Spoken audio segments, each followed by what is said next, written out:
Hello everyone, this is Kundan Kumar. Welcome to learning session. हमारे पास Indian economy and Indian financial system का full course available है, जिसमें हम आपको प्रोवाइड करवाते हैं वीडियो क्वेश्चंस जो कि हमारे हिंदी और इंग्लिश लैंग्वेज के मिक्स में अवेलेबल होते हैं। इसी के साथ हम आपको mock test, mega mock test और ई पीडीएफ नोट्स भी प्रोवाइड करते हैं, जिनकी हेल्प से आप इजीली रिवीजन कर सकते हो। और ये जो हमारी लाइव क्लासेस होती हैं वो आपको रिकॉर्डेड फॉर्म में भी मिल जाती है। तो अगर आप सिस्टमैटिक मैनर में Indian economy and Indian financial system की प्रिपरेशन करना चाहते हो तो फटाफट से हमारे कोर्स में एनरोल कर लीजिए। हमारे जो कोर्सेज हैं वो इजीली एक्सेसिबल हैं। अगर आप एक एंड्रॉइड यूजर हो तो IIBF learning centre application download कर लीजिए गूगल प्ले स्टोर से, और अगर आप एक iOS यूजर हो तो माई इंस्टीट्यूट ऐप डाउनलोड कर लीजिए ऐप स्टोर से, और वहां पे आपको ऑर्गेनाइजेशन कोड यूज करना है GEGKT। तो फटाफट से इन एप्लीकेशन को डाउनलोड कर लीजिए और हमारे कोर्सेज में एनरोल कर लीजिए। ओके, तो शुरू करते हैं। तो सबसे पहले हम यहाँ पर प्रायोरिटी सेक्टर के बारे में पढ़ेंगे कि प्रायोरिटी सेक्टर बेसिकली होते क्या है। तो यहाँ पर देखो, हमारे इकोनॉमी में काफी सारे सेक्टर्स होते हैं, जैसे कि हेल्थ सेक्टर हो गया, एजुकेशन सेक्टर हो गया, ठीक है, और हमारे इंडस्ट्री सेक्टर हो गया। पर उनमें से कुछ सेक्टर ऐसे होते हैं जिनका डेवलप होना हमारी कंट्री के डेवलपमेंट के लिए बहुत ज्यादा जरूरी होता है। जो हमारी गवर्नमेंट है, ठीक है, जो रिजर्व बैंक ऑफ इंडिया, उनकी नजरों में उन सेक्टर्स पे ज्यादा फोकस दिया जाना चाहिए, क्योंकि अगर उनकी डेवलपमेंट होती है तो हमारी कंट्री की भी यहाँ पर डेवलपमेंट होगी। ठीक है, तो उन्हीं सेक्टर को हम यहाँ पर क्या कहते हैं, प्रायोरिटी सेक्टर। जब भी हमें यहाँ पर कोई फंडिंग करनी होती है, कोई भी क्रेडिट फैसिलिटी देनी होती है, तो हम जो है इन सेक्टर को प्रायोरिटी देते हैं। यानी कि पहले अगर मान लो कोई बैंक यहाँ पर लोन देना चाहता है तो पहले बैंक जो है इस सेक्टर को लोन देगा, उसके बाद अगर कोई पैसा बच जाएगा तो वो जो है दूसरे सेक्टर को लोन दे सकता है। क्लियर है आपको? तो प्रायोरिटी सेक्टर ऐसे सेक्टर जिनका डेवलप होना कंट्री के लिए बहुत ही ज्यादा जरूरत है। ठीक है, अब इसको डेवलप करने के लिए जो हमारी गवर्नमेंट है वो कई तरह के इनिशिएटिव्स लेती है, जिसमें से एक इंपॉर्टेंट इनिशिएटिव होता है हमारा प्रायोरिटी सेक्टर लैंडिंग का, जिसमें बैंकों के ऊपर ये यहाँ रिक्वायरमेंट होती है कि बैंकों को अपना टोटल क्रेडिट का कुछ हिस्सा जो है प्रायोरिटी सेक्टर को देना ही पड़ेगा। ठीक है, तो इससे रिलेटेड हम यहाँ पर इंपॉर्टेंट क्वेश्चंस यहाँ पर देखेंगे। तो फर्स्ट क्वेश्चन यहाँ पर देखो, प्रायोरिटी सेक्टर लैंडिंग मींस, ठीक है, प्रायोरिटी सेक्टर की डेफिनेशन यहाँ पर क्या है। तो फर्स्ट क्वेश्चन देखो, first option, a financial inclusion programme of the government of India open to Indian citizen. ठीक है, तो सबसे पहले यहाँ पर फाइनेंशियल इंक्लूजन प्रोग्राम का मतलब समझा दूं। ठीक है, ये एक ऐसा प्रोग्राम होता है जिसकी हेल्प से उन लोगों तक हम सर्विसेज पहुंचाते हैं जिनको पहले फाइनेंशियल सर्विसेज नहीं मिल रही होती है। इसमें हम कोशिश करते हैं कि हमारे देश के जितने भी सिटीजन्स हैं उनको जो है यहाँ पर फाइनेंशियल सर्विसेज मिल सके, जैसे कि लोन वगैरह हो गया, इंश्योरेंस वगैरह हो गया, तो उसको हम यहाँ पर क्या कहते हैं, फाइनेंशियल इंक्लूजन प्रोग्राम। तो ये तो हमारा बिल्कुल भी यहाँ पर सही है नहीं है। नेक्स्ट देखो, a financial product commonly sold by banks और क्रेडिट यूनियंस, एक फाइनेंशियल प्रोडक्ट है, तो ये भी हमारा यहाँ पर नहीं होता है। क्लियर है? नेक्स्ट देखो, it means those sector which the government of India and Reserve of Bank of India consider as important for the development of country.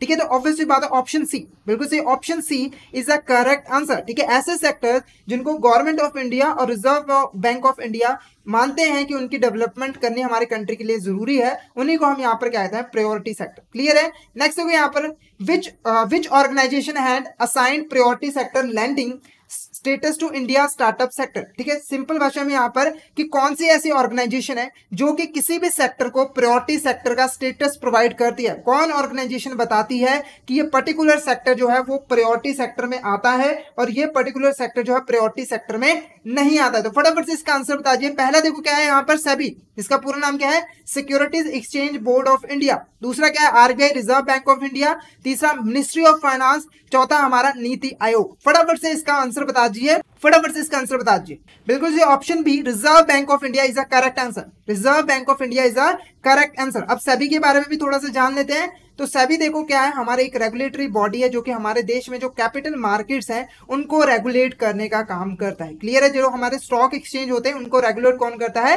SEBI करता है। क्लियर है? नीति आयोग के बारे में हमने ऑलरेडी पढ़ लिया है। नेक्स्ट क्वेश्चन देखो यहाँ पर, डैश नेट बैंक। ठीक है, dash is a net bank credit plus investment made by banks in a non SLR bonds. इसमें से कौन सी ऐसी चीज है जो कि यहाँ पर टोटल होता है net bank credit plus investment made in banks in non SLR bonds. Option देखो, एडजस्टेड नेट बैंक क्रेडिट। दूसरा देखो, credit equivalent of balance sheet exposure. तीसरा कैश रिजर्व रेशियो, या फिर बोथ A एंड B। ठीक है, तो आंसर करने से पहले मैं यहाँ पर मतलब समझा, नेट बैंक क्रेडिट का मतलब यहाँ पर जो पैसा यहाँ पे टोटल बैंक ने यहाँ पर क्रेडिट में दिया, यानी कि लोन एंड एडवांसेस दिए हुए हैं। दूसरा देखो क्या है, investment made by bank in non SLR bond. इसका मतलब क्या हुआ, आप लोगों को एक चीज पता है, SLR की फुल फॉर्म क्या होती है, स्टैट्यूटरी लिक्विडिटी रेशियो। तो इसके अंडर जो हमारी बैंक्स होती है उनको अपने टोटल डिपॉजिट का कुछ हिस्सा जो है अपने पास लिक्विड फॉर्म में रखना होता है। तो इसमें बैंक क्या करती है, डिपॉजिट का कुछ हिस्सा कैश की फॉर्म में लिक्विड में रखती है और कुछ हिस्सा जो है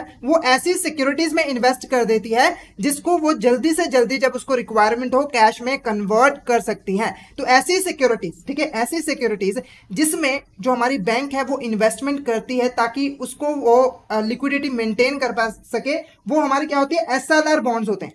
क्या होते हैं हमारे यहाँ पर, एसएलआर बॉन्ड्स होते हैं। इनमें इन्वेस्टमेंट करने का मेन पर्पस क्या होता है हमारा, ताकि जो हमारी रिक्वायरमेंट है एसएलआर की वो यहाँ पर पूरी हो सके। तो नॉन एसएलआर बॉन्ड मतलब इनके अलावा आप लोगों को पता है कि बैंक जो है कुछ और सिक्योरिटीज में लॉन्ग टर्म के लिए भी इन्वेस्टमेंट करती है, तो वो हमारी कहलाती है नॉन एसएलआर बॉन्ड। तो आपने बताना है इन दोनों का अगर हम टोटल करते तो उसे हम यहाँ पर क्या कहते हैं।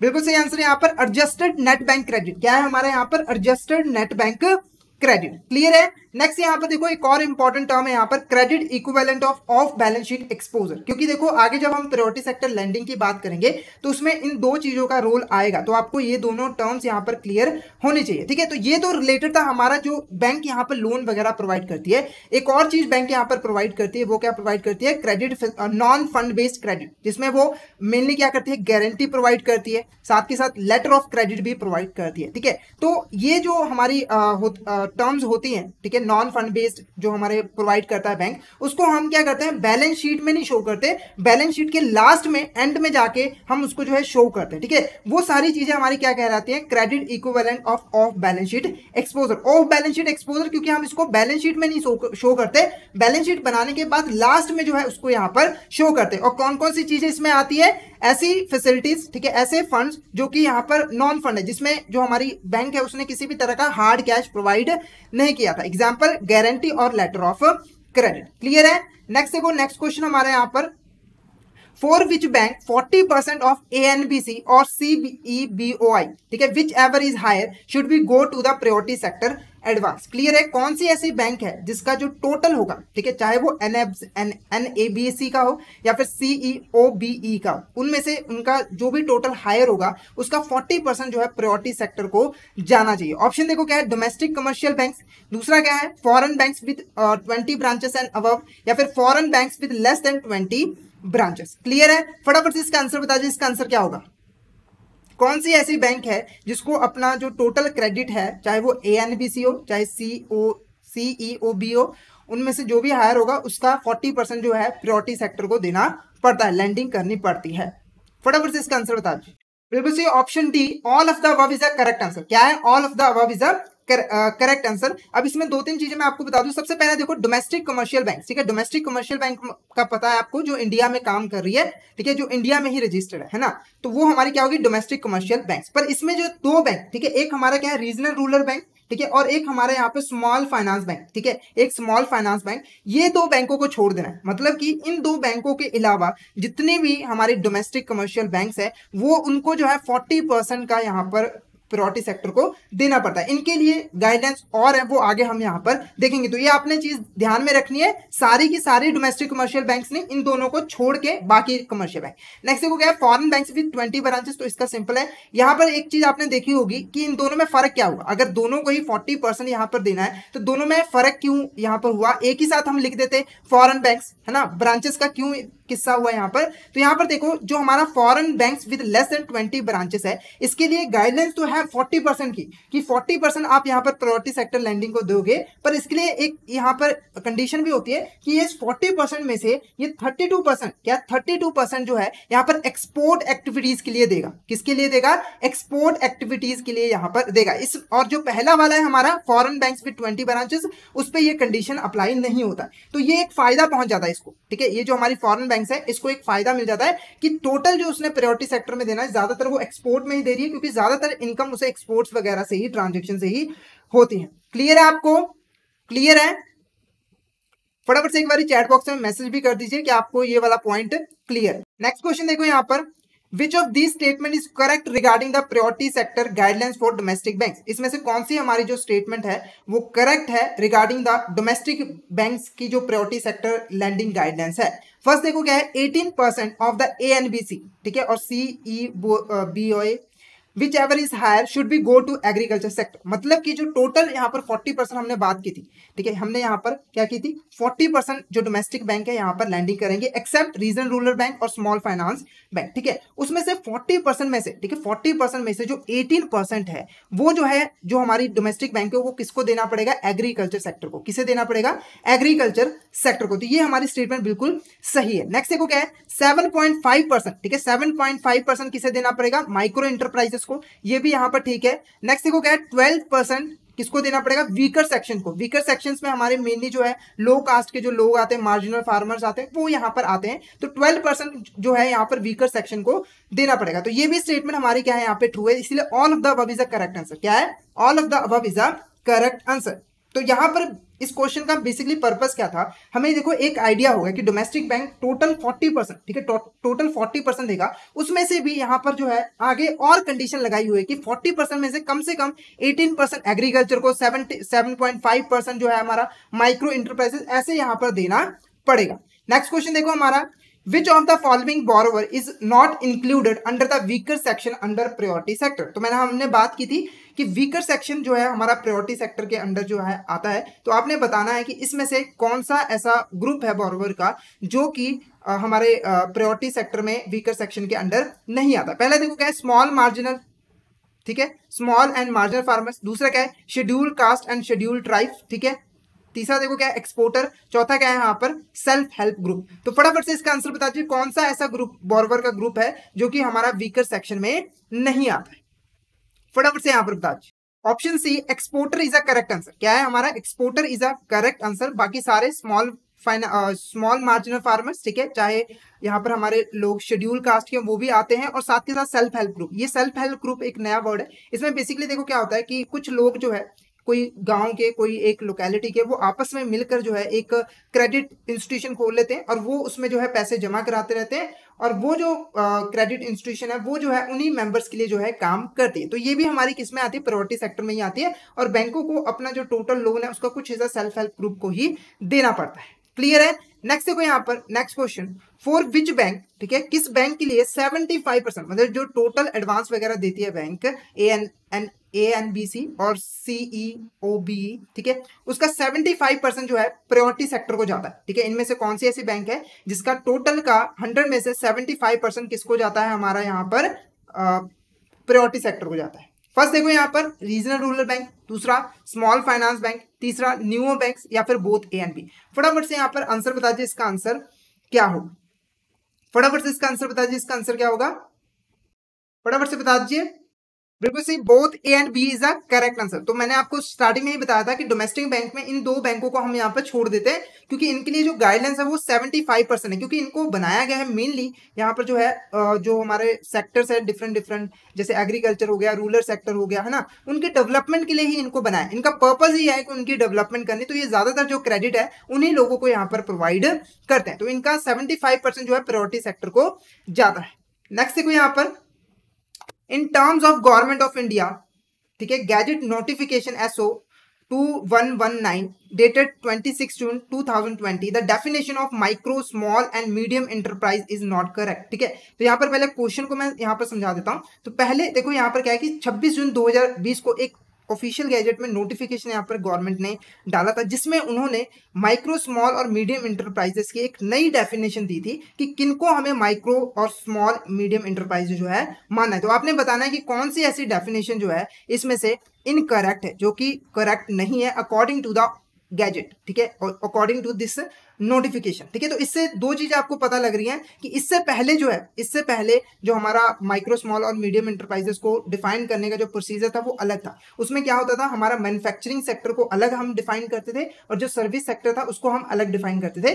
पर 2020 में जाकर ये खत्म कर दिया किस्सा, और एक ही, चाहे मैन्युफैक्चरिंग हो चाहे सर्विसेज हो, उनके लिए डेफिनेशन जो है वो इक्वली ही रख दी, एक ही डेफिनेशन यहाँ पर रख दी। तो फटाफट से आप यहाँ पर बता दीजिए कौन सी स्टेटमेंट हमारी यहाँ पर करेक्ट नहीं है, फटाफट से बता दीजिए। पहला देखो क्या है, माइक्रो इंटरप्राइजेस ऐसी इंटरप्राइजेस जिसने जो है इन्वेस्टमेंट, ठीक है, प्लांट एंड मशीनरी में 1 करोड़ से ज्यादा नहीं की। प्लांट एंड मशीनरी का मतलब जो इक्विपमेंट्स वो यूज कर रही है प्रोडक्शन वगैरह करने के लिए, है ना, उसमें जो है उसने 1 करोड़ से ज्यादा की इन्वेस्टमेंट नहीं की होगी। दूसरी कंडीशन क्या है कि जो उसकी टर्नओवर है वो 5 करोड़ से ज्यादा नहीं होनी चाहिए। ठीक है, तो ये हमारी डेफिनेशन जो है करेक्ट है। कोई भी ऐसी एंटरप्राइज जिसकी इक्विपमेंट में जो इन्वेस्टमेंट है 1 करोड़ से कम है और टर्नओवर 5 करोड़ से कम है, उससे एक्सीड नहीं करती, वो माइक्रो में ही आती है। नेक्स्ट देखो क्या है, स्मॉल इंटरप्राइजेस। ठीक है, स्मॉल इंटरप्राइजेस में जो हमारी कंडीशन है वो थोड़ी ज्यादा है, ये थोड़ी बड़ी इंटरप्राइज होती है, तो इसमें जो इन्वेस्टमेंट की कंडीशन है वो कितनी है, 10 करोड़ से, मतलब 10 करोड़ से ज्यादा एक्सीड नहीं होनी चाहिए, और जो टर्नओवर है वो कितना है हमारा यहाँ पर 50 करोड़ रुपीस। ठीक है, तो ये भी स्टेटमेंट हमारी क्या है यहाँ पे ट्रू है, ये भी डेफिनेशन हमारी ट्रू है। नेक्स्ट देखो क्या है, मीडियम इंटरप्राइज इन्वेस्टमेंट है 50 करोड़ की, इक्विपमेंट में इन्वेस्टमेंट कितनी होगी, 50 करोड़ की होगी, और जो टर्नओवर है वो 500 करोड़ से ज्यादा नहीं होना चाहिए। तो ये स्टेटमेंट हमारी क्या है यहाँ पर गलत है, क्या है ये डेफिनेशन हमारी क्या है यहाँ पर गलत है, क्योंकि देखो जो हमारा मीडियम एंटरप्राइज है उसकी जो टर्नओवर है वो कितनी है यहाँ पर 250 करोड़, कितनी है 250 करोड़। इन्वेस्टमेंट ठीक है, इन्वेस्टमेंट 50 करोड़ की है, उससे ज्यादा नहीं होनी चाहिए, पर जो टर्नओवर है वो 250 करोड़ है, ना कि 500 करोड़। तो ये डेफिनेशन जो है हमारी यहाँ पर गलत है। क्लियर है, तो ये चीज आपने यहाँ पर देखनी है, इनके ऊपर काफी ज्यादा क्वेश्चंस यहाँ पर बन जाते हैं कि किनको हमें मीडियम मानना है, किनको माइक्रो मानना है, किनको हमें स्मॉल मानना है। ठीक है, इसी को हम स्मॉल शॉर्ट में जो है एमएसएमई भी कह देते हैं। ठीक है, एम से माइक्रो, ठीक है, एस से स्मॉल और एम से मीडियम और ई से इंटरप्राइज। ठीक है, इनको एक साथ में हम यहाँ पर क्या कह देते हैं, एमएसएमई। और जो एमएसएमई है वो एक प्रायोरिटी सेक्टर है। ठीक है, ज्यादातर जो हमारी गवर्नमेंट है इनके ऊपर ज्यादा ध्यान देती है, क्योंकि ज्यादातर लोग जो है इन्हीं एंटरप्राइजेस में काम करते हैं, छोटे मोटे यहाँ पर बिजनेस अपने करते हैं, तो उनकी डेवलपमेंट करनी यहाँ पर जरूरी होती है, इसीलिए इनको प्रायोरिटी सेक्टर में इंक्लूड किया गया है। नेक्स्ट देखो यहाँ पर, which of the statement is correct regarding the contribution of MSME sector. ठीक है, जो एमएसएमई सेक्टर है हमारे देश की जीडीपी में हो चाहे मैन्युफैक्चरिंग आउटपुट में हो, ठीक है, कंट्रीब्यूट बहुत ज्यादा यहाँ पर करता है। तो आपने बताना है कि इसमें से कौन सी ऐसी स्टेटमेंट है जो कि करेक्ट है रिगार्डिंग द एमएसएमई सेक्टर की कंट्रीब्यूशन से।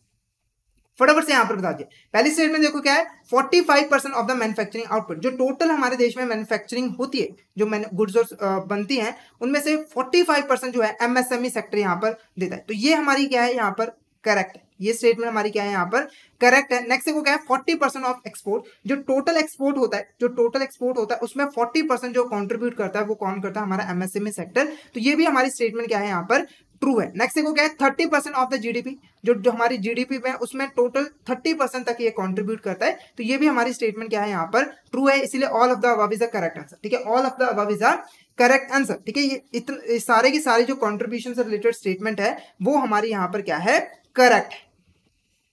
नेक्स्ट क्वेश्चन देखो यहाँ पर, next question, the prime minister introduce the make in India programme in सितंबर 2014। ठीक है, तो यहाँ पर देखो जो हमारा एमएसएमई सेक्टर था उसको डेवलप करने के लिए, उसको उसकी ग्रोथ करने के लिए जो हमारी गवर्नमेंट ऑफ इंडिया है उन्होंने समय समय में जो बहुत सारे इनिशिएटिव्स लिए, उनमें से एक इनिशिएटिव था हमारा यहाँ पर मेक इन इंडिया। क्या था हमारा यहाँ पर, मेक इन इंडिया, जिसको लॉन्च किया गया था किसमें, 2014 में। तो आपने ये दो डेट याद रखनी है और नाम याद रखना है। क्लियर है, इसका मेन ऑब्जेक्टिव क्या था, क्यों इसको यहां पर लॉन्च किया गया था। तो पहला देखो क्या है, turning India into manufacturing hub. Manufacturing hub का मतलब यहां पर क्या है कि इंडिया को एक ऐसा प्लेस बनाना है जहां पर ज्यादा से ज्यादा गुड्स और सर्विसेज यहां पर मैन्युफैक्चर हो, यानी कि बाहर वाले लोग भी आके जो है हमारे देश में गुड्स और सर्विसेज को मैन्युफैक्चर करें। हमें ऐसी यहां पर टेक्नोलॉजी जो है, यहां पर फैसिलिटी जो है प्रोवाइड करनी है ताकि मैन्युफैक्चरिंग ज्यादा से ज्यादा हो सके। नेक्स्ट देखो क्या है, turning India into health sector, हमें हेल्थ सेक्टर को यहां पर डेवलप करना है। उसके बाद turning India into IT sector, हमें आईटी सेक्टर को यहां पर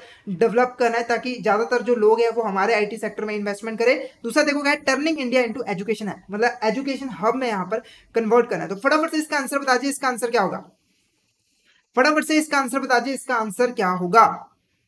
पर्पस क्या था मेक इन इंडिया प्रोग्राम को लॉन्च करने का, फटाफट से बता दीजिए। बिल्कुल सही, option A turning India into manufacturing hub is a correct answer. ठीक है, मैन्युफैक्चरिंग हब बनाना मेन ऑब्जेक्टिव था। नेक्स्ट देखो क्या था, make in India project is built on 4 pillars includes which of the following. ठीक है, जो हमारा मेक इन इंडिया था उसमें मेनली जो है 4 बातों पे बात की गई थी, 4 मुद्दों पे बात की गई थी, जिसको हम पिलर्स का नाम भी देते हैं, और इन 4 चीजों पे काम करना जो गवर्नमेंट का काम था। क्लियर है, तो इनको डेवलप करना था। तो आपने बताना है इनमें से कौन से हमारे 4 पिलर्स थे। पहला देखो क्या, new processes, new infrastructure, new industry hub, new sectors या फिर न्यू माइंडसेट। फटाफट से यहाँ पर इसका आंसर बता दीजिए, फटाफट से इसका आंसर बता दीजिए, कौन कौन से 4 हब पिलर्स थे मेक इन इंडिया। बिल्कुल सही ऑप्शन, जो हमारा ऑप्शन ये है यहाँ पर, ये हमारा क्या है यहाँ पर करेक्ट आंसर है। इसमें हमारे न्यू प्रोसेसेस, न्यू इंफ्रास्ट्रक्चर और न्यू सेक्टर्स और न्यू माइंडसेट जो है यहाँ पर आते हैं। तो एक एक करके इन 4 पिलर्स को भी यहाँ पे डिस्कस कर लेते हैं। पहला देखो क्या है, न्यू प्रोसेसर।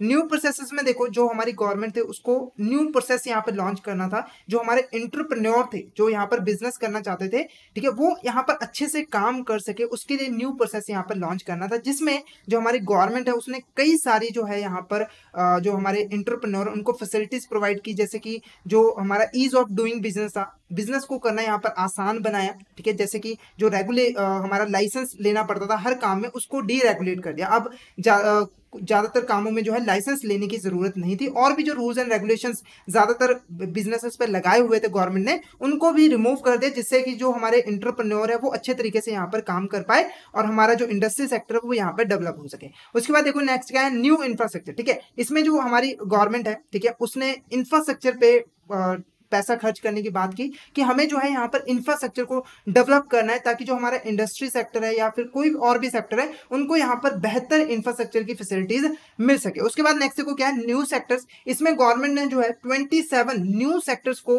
आइडेंटिफाई किया और उन पे काम करने की बात की गई कि इनको भी हमें यहाँ पर डेवलप यहाँ पर करना है, इनके ऊपर भी फोकस करना है। नेक्स्ट क्या है, न्यू माइंडसेट। इसमें जो गवर्नमेंट है इन्होंने अपना जो है न्यू माइंडसेट बनाया। न्यू माइंडसेट मतलब कि ये पहले क्या करती थी, यहाँ पे जो हमारे बिजनेसेस थे उनको कंट्रोल करती थी, ठीक है, जो हमारे एंटरप्रेन्योर थे, ठीक है, उनको ये कंट्रोल करती थी। उनका माइंडसेट क्या था कि इन पे ऊपर ज्यादा से ज्यादा रिस्ट्रिक्शंस लगाई जाए ताकि ये कंट्रोल में रहकर यहाँ पर काम करे। तो यहाँ पर मेक इन इंडिया में गवर्नमेंट ने इस माइंडसेट को चेंज किया। अब वो रेगुलेटर की जगह पर क्या बन गई, फैसिलिटेटर बन गई, यानी कि अब वो इंडस्ट्री जो पर्सन काम करते बिजनेस करते उनका पार्टनर बन के काम करने लगी। अब जब पार्टनर बनेगी तो ऑब्वियस सी बात है कि वो उनकी भी प्रॉब्लम समझेंगी, ठीक है, और उनकी डेवलपमेंट के लिए यहाँ पर अपना बेनिफिट अपना काम यहाँ पर करेगी। तो कंट्रोल नहीं करना है, फैसिलिटेट करना है, ठीक है, उनको सपोर्ट करना है, ज्यादा से ज्यादा सपोर्ट करना है ताकि वो ज्यादा से ज्यादा बिजनेस करे हमारे और ग्रोथ यहाँ पर हो। नेक्स्ट देखो यहाँ पर next question, during Covid the government introduce 3 lakh crore collateral free credit scheme that is to be to the benefit 45 lakh MSME, ठीक है। तो यहाँ पर देखो सबसे पहले एक स्कीम लॉन्च की गई थी। क्वेश्चन यहाँ पर क्या है कि एक स्कीम लॉन्च की गई थी जिसके अंडर जो हमारी गवर्नमेंट थी उन्होंने 3 लाख करोड़, ठीक है, 3 लाख करोड़ रुपए का लोन बिना किसी कोलैटरल के देने के लिए यहाँ पर और स्कीम को लॉन्च किया था, जिससे जो है हमारे 45 लाख एमएसएमई को यहाँ पर जो है बेनिफिट मिलेगा। तो उस स्कीम को हम यहाँ पर क्या कहते हैं, ठीक है। इस स्कीम के under total 3 lakh crore collateral free का मतलब अब जो हमारे एमएसएमई सेक्टर है उनको अगर लोन लेना है तो बिना कोई अपनी एसेट को गिरवी रखे वो आसानी से इस स्कीम के अंडर जो है लोन ले सकते हैं। तो फटाफट से इसका आंसर बता दीजिए कौन सी ऐसी स्कीम है, फटाफट से इसका आंसर बता दीजिए कौन सी ऐसी हमारी यहाँ पर स्कीम है, फटाफट से बता दीजिए।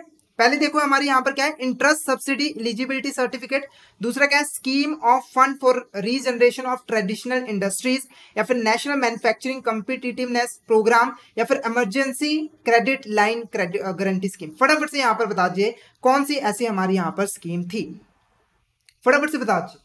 तो आंसर देखो हमारा क्या है, ऑप्शन डी। क्या है हमारे यहाँ पर, option D, emergency credit line guarantee scheme. इसमें जो हमारी गवर्नमेंट है वो बैंकों को गारंटी देती है, जिसकी हेल्प से बैंक जो है बिना कोलैटरल के एमएसएमई सेक्टर को लोन जो है प्रोवाइड कर देते हैं। क्लियर है। नेक्स्ट क्वेश्चन देखो यहाँ पर, dash scheme is aims to provide funding for khadi programme, ठीक है, जो हमारी खादी इंडस्ट्रीज थी, ठीक है, जो काम करती थी उनको फंड प्रोवाइड करने के लिए कौन सी यहाँ पर स्कीम को लॉन्च किया गया था। फटाफट से इसका आंसर बता दीजिए। फर्स्ट ऑप्शन देखो क्या है, interest subsidy eligibility certificate, scheme for fund for regeneration of traditional industries, या फिर नेशनल मैन्युफैक्चरिंग कॉम्पिटिटिवनेस प्रोग्राम, या फिर emergency credit line guarantee scheme. फटाफट से यहाँ पर स्कीम का नाम बता दीजिए कौन सी ऐसी स्कीम है जिसको खादी प्रोग्राम को फंड करने के लिए जो है बनाया गया था। फटाफट से इसका आंसर बता दीजिए, फटाफट से इसका आंसर बता दीजिए।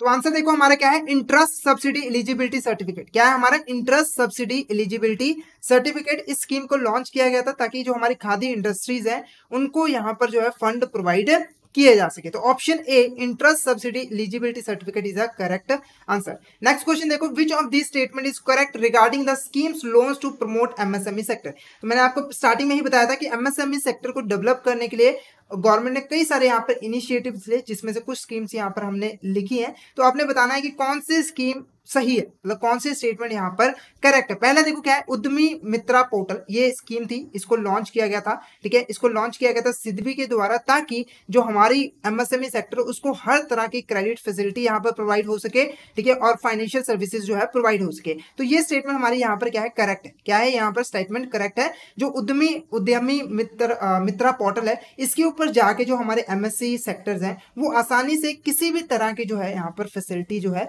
ले सकते हैं। क्लियर है, चाहे वो क्रेडिट फैसिलिटी हो या फिर कोई और फाइनेंशियल सर्विसेज हो। नेक्स्ट देखो क्या है, MSME delayed payment portal will micro and small enterprises to directly register their cases relating to the development delayed payments by the central ministries. ठीक है, तो सिंपल मैं यहाँ पर बता देता हूँ, जो हमारा एमएसएमई डिलेड पेमेंट है, ये क्या कहता है कि इसकी हेल्प से जो हमारा माइक्रो स्मॉल एंटरप्रेन्योर है, बिजनेस करता है, ठीक है, वो कोई भी केस फाइल कर सकता है रिगार्डिंग द डिलेड पेमेंट। यानी कि अगर उसने सेंट्रल गवर्नमेंट को कोई सर्विसेज दी थी, कोई गुड्स यहाँ पर बेची थी, और यहाँ पर हमारी जो गवर्नमेंट है वो उसकी पेमेंट नहीं कर रही है, तो वो जो है इस पोर्टल पे आराम से केस दर्ज कर सकती है, उसका जो सोल्यूशन है वो जल्दी से जल्दी हो जाएगा। तो ये भी स्टेटमेंट हमारी क्या है यहाँ पर ट्रू है। नेक्स्ट देखो यहाँ पर डिजिटल, ठीक है, digital MSME scheme, the scheme aims at making MSME digitally empowered and motivate them to adopt digital tools. ठीक है, तो ये स्कीम का मेन पर्पस क्या था कि जो हमारी एमएसएमई सेक्टर है उनको डिजिटली एम्पावर्ड किया जाए, यानी कि उनको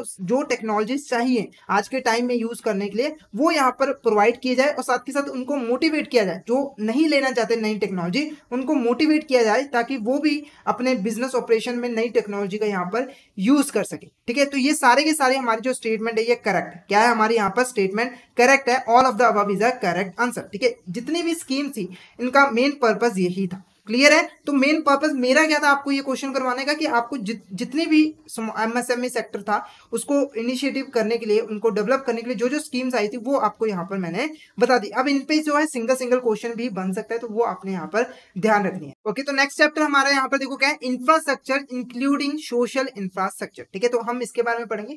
तो सबसे पहले हम यहाँ पर इंफ्रास्ट्रक्चर का मतलब समझ लेते हैं कि इंफ्रास्ट्रक्चर बेसिकली होती क्या है। तो एक लाइन में आपको यहाँ पर मैं बताऊंगा, इंफ्रास्ट्रक्चर ऐसी हमारी फैसिलिटी होती हैं, ठीक है, एक्टिविटीज होती हैं जो कि हमारे इकोनॉमी में जो अदर ऑपरेशंस हैं उनको पूरा करने में हेल्प करती है, अदर सेक्टर को काम करने में हेल्प करते हैं। जैसे एग्जांपल के लिए यहाँ पर देखो रोड्स हैं, ठीक है, यहाँ पर क्या है हमारे रोड्स हैं, ठीक है, तो रोड क्या है, एक इंफ्रास्ट्रक्चर है, क्योंकि ये जो है जो हमारे गुड्स और सर्विसेज बनती है उनके डिस्ट्रीब्यूशन में जो है हेल्प करता है। ठीक है, तो ये एक फैसिलिटी है जिसकी हेल्प से जो हमारा एक अदर इंपॉर्टेंट इंफॉर्मेशन है प्रोडक्शन करना और उसको लोगों तक डिस्ट्रीब्यूट करना, वो यहाँ पर पूरा किया जा रहा है। तो ये हमारा क्या कहलाता है यहाँ पर इंफ्रास्ट्रक्चर। जितना भी आपको यहाँ पर दिखती है बिल्डिंग, हमारी रोड हो गए, हाईवेज हो गए, हॉस्पिटल्स हो गई, ठीक है, एजुकेशन सेंटर्स हो गए, ये सारे के सारे हमारे जो है इंफ्रास्ट्रक्चर में इंक्लूड होते हैं, क्योंकि कहीं ना कहीं ये सारे के सारे हमारे इकोनॉमी के जो अदर फंक्शंस हैं उनको पूरा करने में हेल्प करते हैं। ठीक है, जैसे एग्जांपल के एजुकेशन सेंटर, वो एजुकेशन प्रोवाइड कर रहा है लोगों को ताकि वो आगे चलकर जो है डिफरेंट सेक्टर्स में यहाँ पर काम कर सके। तो इससे रिलेटेड अब हम यहाँ पर क्वेश्चन यहाँ पर देखते हैं। तो पहला क्वेश्चन देखो क्या है, dash are those infrastructure which directly concern themselves with the needs of such production sector as agriculture industry trade. ठीक है, तो सिंपल यहाँ पर बता दूं कि ऐसा इंफ्रास्ट्रक्चर जो कि डायरेक्टली प्रोडक्शन में हेल्प करता है, जो प्रोडक्शन की नीड्स होती हैं, ठीक है, जैसे कि उनको रॉ मटेरियल चाहिए, उसके बाद उसको प्रोडक्शन करना है, उसको डिस्ट्रीब्यूट करना है, उसमें हेल्प करता है, उसे हम यहाँ पर क्या कहते हैं। पहला ऑप्शन देखो क्या है, फिजिकल इंफ्रास्ट्रक्चर, दूसरा क्या है सोशल इंफ्रास्ट्रक्चर, तीसरा क्या है डेवलपमेंट इंफ्रास्ट्रक्चर, चौथा क्या है यहाँ पर ऑल ऑफ द अबव। फटाफट से इसका आंसर बता दीजिए, इसका आंसर क्या होगा, कौन सा इंफ्रास्ट्रक्चर है जो कि प्रोडक्शन में हेल्प करता है, फटाफट से बता दीजिए।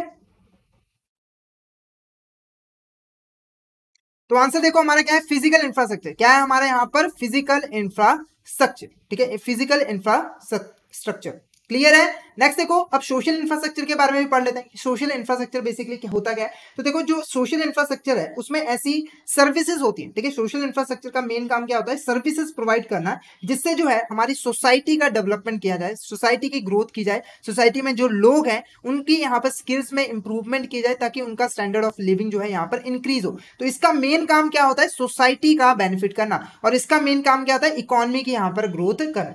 क्लियर है। डेवलपमेंट इंफ्रास्ट्रक्चर कोई इंफ्रास्ट्रक्चर होता नहीं है। नेक्स्ट देखो यहाँ पर फिजिकल इंफ्रास्ट्रक्चर नॉट इंक्लूड, ठीक है, हमने बात की अभी फिजिकल इंफ्रास्ट्रक्चर की, तो आपने यहाँ पर बताना है कि कौन सी ऐसी चीज है जो कि हमारे फिजिकल इंफ्रास्ट्रक्चर में इंक्लूड नहीं होती है। पहला देखो क्या है, एनर्जी, दूसरा क्या है इरिगेशन, तीसरा क्या है ट्रांसपोर्टेशन, चौथा क्या है हमारा हेल्थ एंड सैनिटेशन। फटाफट से इसका आंसर बता दीजिए कि कौन से ऐसी चीजें जो कि हमारा फिजिकल इंफ्रास्ट्रक्चर में इंक्लूड नहीं होता है, फटाफट से बता दीजिए। पहले सबसे पहले एनर्जी की बात करते हैं। तो एनर्जी क्या होती है, बेसिकली जब हमें देखो प्रोडक्शन करनी होती है, गुड्स और सर्विसेज गुड्स बनानी होती है, तो उसके लिए हमें एनर्जी की जरूरत है, जैसे कोल हो गया, पेट्रोलियम हो गया, है ना, इलेक्ट्रिसिटी हो गई। तो इन सब चीजों का हम यूज करके जो है प्रोडक्शन कर पाते हैं, तो ये तो ऑब्वियसली प्रोडक्शन में डायरेक्टली हेल्प कर रहा है। उसके बाद इरीगेशन है, ठीक है, इसमें हमें जो है जो हमारा एग्रीकल्चर सेक्टर है उसको फसलें उगाने के लिए यहाँ पर जो है पानी की जरूरत पड़ती है, ठीक है, इरीगेशन फैसिलिटी की जरूरत पड़ती है ताकि खेतों में पानी लगाया जा सके, तो ये भी तो हेल्प कर ही रहा है, तो ये भी हमारा इंक्लूड होता है। नेक्स्ट क्या है ट्रांसपोर्टेशन, तो ये क्या करता है, बेसिकली रॉ मटेरियल को हमारे प्रोडक्शन डिपार्टमेंट तक पहुंचाता है,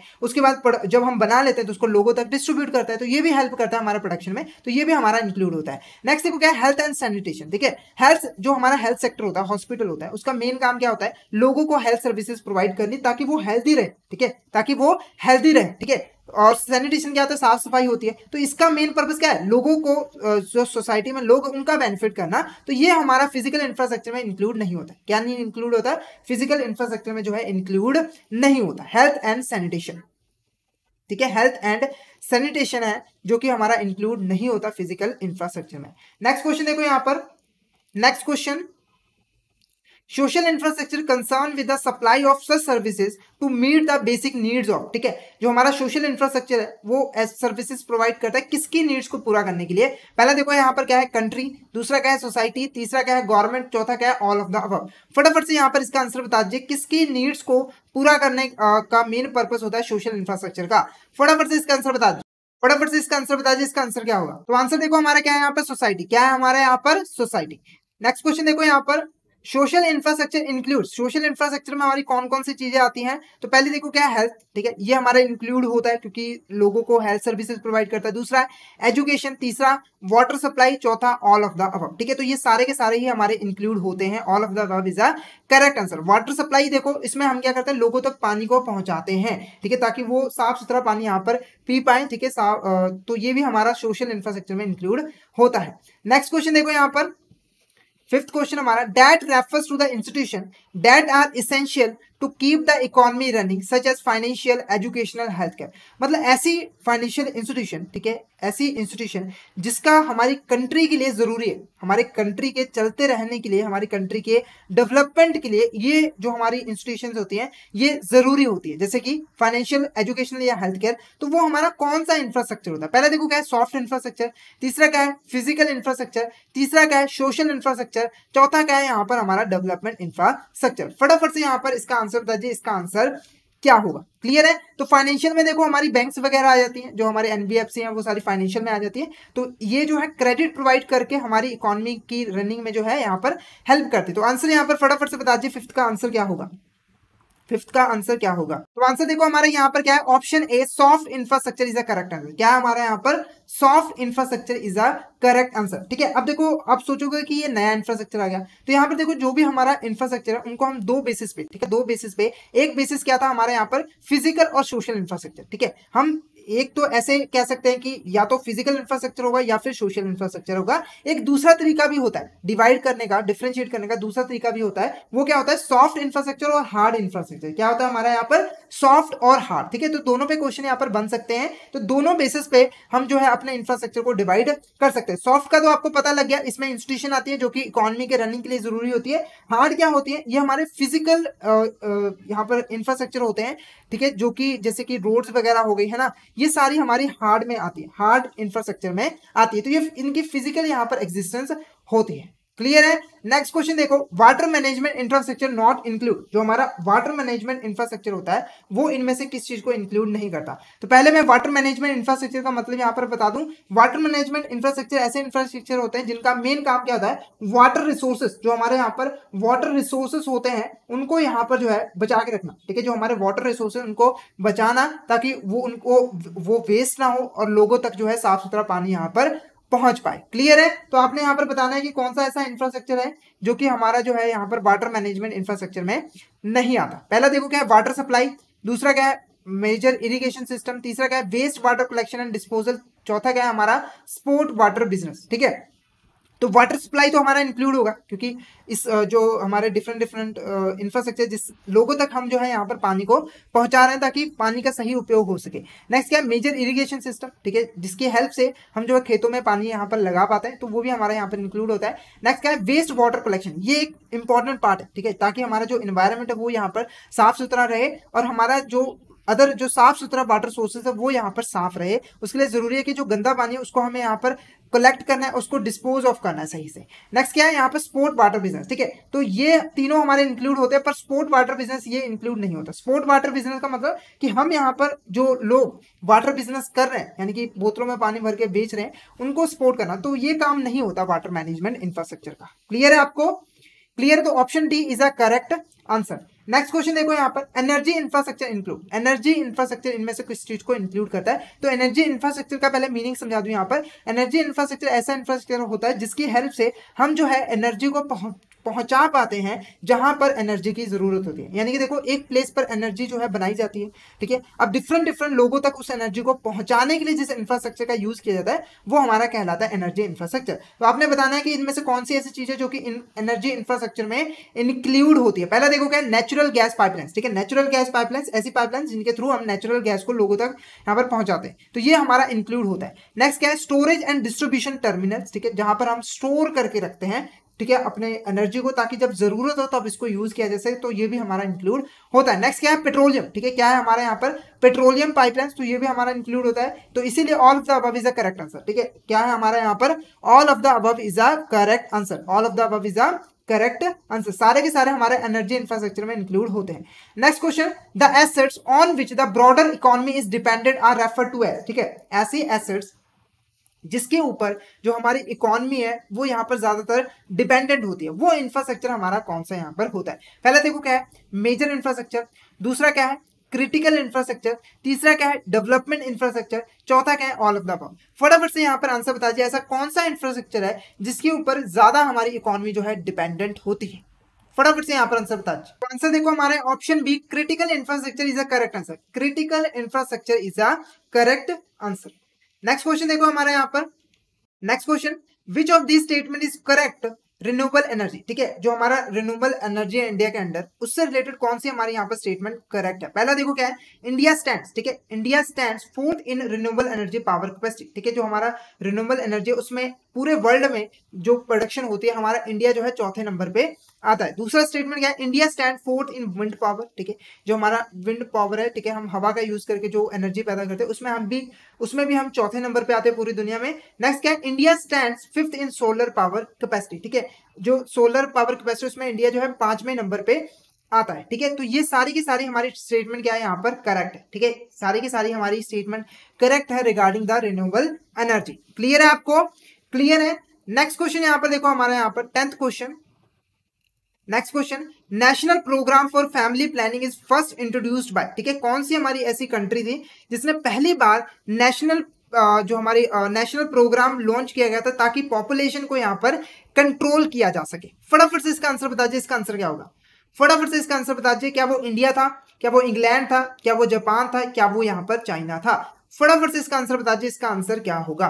तो आंसर देखो हमारे क्या है इंडिया, क्या है हमारे यहाँ पर इंडिया। तो इंडिया ऐसा पहला देश था जिन्होंने पॉपुलेशन को कंट्रोल करने के लिए जो है यहाँ पर फैमिली प्लानिंग को इंट्रोड्यूस किया गया था, ठीक है, डिफरेंट यहाँ पर स्कीम्स लॉन्च किए गए थे ताकि पॉपुलेशन को यहाँ पर कंट्रोल किया जा सके। सबसे पहले इकोनॉमिक रिफॉर्म का मतलब समझते हैं। इकोनॉमिक रिफॉर्म बेसिकली होता क्या है? तो इकोनॉमिक रिफॉर्म सिंपली देखो इकोनॉमी में जब हम किसी तरह का फंडामेंटल चेंज करते हैं, यानी कि जो गवर्नमेंट है हमारी वो जिस स्ट्रेटजी को यूज करके पहले इकोनॉमी को चलाती है, जब वो उस स्ट्रेटजी को चेंज करती है उसी को हम यहाँ पर क्या कहते हैं इकोनॉमिक रिफॉर्म्स। क्लियर है? तो इंडिया में भी जो इकोनॉमिक रिफॉर्म्स आए थे उसका मेन रीजन यही था कि पहले जो स्ट्रेटजी गवर्नमेंट फॉलो कर रही थी इकोनॉमी को चलाने के लिए उससे हमारी इकोनॉमी जो है ग्रोथ नहीं कर पा रही थी, और एक ऐसा पॉइंट भी आया था जब हमारी इकोनॉमी की हालत काफी ज्यादा यहाँ पर खराब हो गई थी। तो उसको सुधारने के लिए यहाँ पर गवर्नमेंट ने अपनी जो स्ट्रेटजी है उसको चेंज किया और एक नई पॉलिसी, एक नई स्ट्रेटजी को लेके आया 1991 में। उसी को हम यहाँ पर क्या कहते हैं इकोनॉमिक रिफॉर्म्स 1991।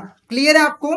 क्लियर है। तो हम जो है अब इसी से रिलेटेड कौन कौन से यहाँ पर चेंजेस ले आए गए थे, कौन कौन से स्ट्रेटजीज यहाँ पर फॉलो की गई थी, उसको हम क्वेश्चन के माध्यम से यहाँ पर समझेंगे। तो क्वेश्चन को करने से पहले मैं आपको यहाँ पर इकोनॉमिक रिफॉर्म से पहले हमारी इंडियन इकोनॉमी कैसी होती थी उसके बारे में बता दूं, ताकि आपको ईजी रहे क्वेश्चन का आंसर करने में। क्लियर है। तो इकोनॉमिक रिफॉर्म्स आने से पहले, ठीक है, जो हमारी इंडियन इकोनॉमी थी वो जनरली डोमिनेट करती थी पब्लिक सेक्टर। क्या करती थी? Public sector. यानी कि इंडियन इकोनॉमी में जो भी इंपॉर्टेंट इंडस्ट्री थी उसके ऊपर ओनरशिप किसकी होती थी? हमारे पब्लिक सेक्टर की होती है। जो हमारे प्राइवेट सेक्टर थे उनको अलाउ ही नहीं था उनमें काम करने के लिए। क्लियर है। तो ज्यादातर जो हमारी इंडस्ट्री थी वो चलाई जाती थी पब्लिक सेक्टर के द्वारा। क्लियर है। उसके बाद दूसरा चीज यहाँ पर जो हमारी गवर्नमेंट थी, जो हमारी इकोनॉमी थी वो एक क्लोज्ड इकोनॉमी थी। क्लोज्ड इकोनॉमी का मतलब क्या हुआ यहाँ पर कि जो हमारी इकोनॉमी थी वो ज्यादा दूसरे देशों के साथ ट्रेड करने को प्रेफर नहीं करती थी। हमारी गवर्नमेंट जो है बहुत ज्यादा यहाँ पर रिस्ट्रिक्शंस लगाती थी, जिसकी वजह से जो हमारा ट्रेड होता था दूसरे देशों के साथ वो यहाँ पर पॉसिबल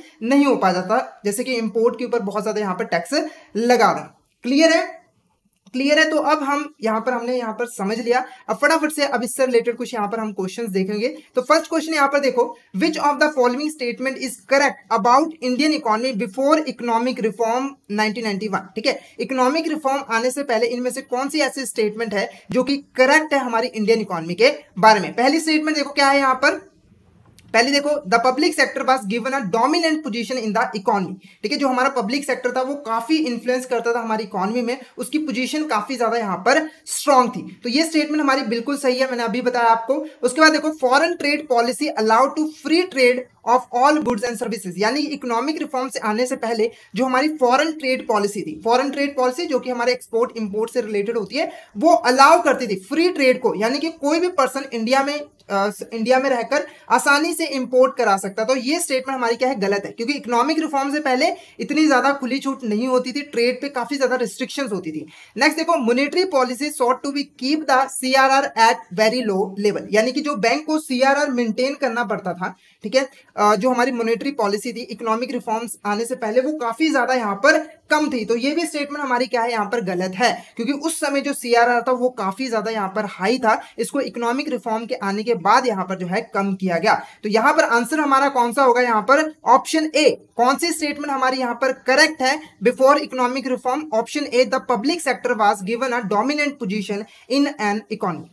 क्लियर है आपको? तो ये हमारा फर्स्ट क्वेश्चन था। नेक्स्ट क्वेश्चन देखो हमारे यहाँ पर, Which of the following situation of Indian economy were noticed during 1991? ठीक है, जब इकोनॉमिक रिफॉर्म ले आया जा रहा था तो कौन सी ऐसी सिचुएशन थी जो कि फेस कर रहा था हमारा इंडियन इकोनॉमी? तो फटाफट से आपने यहाँ पर आंसर बताना है। तो पहला देखो क्या है, इन्फ्लेशन क्रॉस डबल डिजिट। जो हमारे देश में इन्फ्लेशन थी, जो इन्फ्लेशन रेट था वो डबल डिजिट से यहाँ पर क्रॉस कर रहा था 11.3%। डबल डिजिट का मतलब पहले क्या था हमारा? ऐसा होता था 6.5% या 7.5%, है ना, ये सिंगल डिजिट में। पर 1991 में जाकर, ठीक है, हमारा जो इन्फ्लेशन रेट था वो डबल डिजिट में 11.3% हो गया था। ठीक है, नेक्स्ट देखो क्या है, फिस्कल डेफिसिट। ठीक है, फिस्कल डेफिसिट जो थी वो हमारी काफी ज्यादा बढ़ गई थी, और वो जो है 1991 में जाकर 8.4% ऑफ जीडीपी, जितनी हमारी टोटल जीडी थी उसका 8.4% जो है फिस्कल डेफिसिट था। अब फिस्कल डेफिसिट क्या होता है? सिंपली देखो, जब हमारी जो गवर्नमेंट है उसकी रेवेन्यू जो है वो कम हो जाती है एक्सपेंडिचर से, ठीक है, तो वो जो डिफरेंस होता है उसी को हम यहाँ पर क्या कहते हैं? यहाँ पर फिस्कल डेफिसिट। क्लियर है। नेक्स्ट देखो यहाँ पर, foreign reserves are maintained at very high level. ठीक है, जो हमारे फॉरेन रिजर्व थे वो काफी ज्यादा यहाँ पर हाई थे, हमारे पास बहुत सारा यहाँ पर फॉरेन रिजर्व्स पड़ा था। तो फटाफट से यहाँ पर बता दीजिए कि इन तीनों में से कौन सी ऐसी सिचुएशन है जो कि इंडियन इकोनॉमी फेस करी थी 1991 के वक्त? फटाफट से यहाँ पर आंसर बता दीजिए।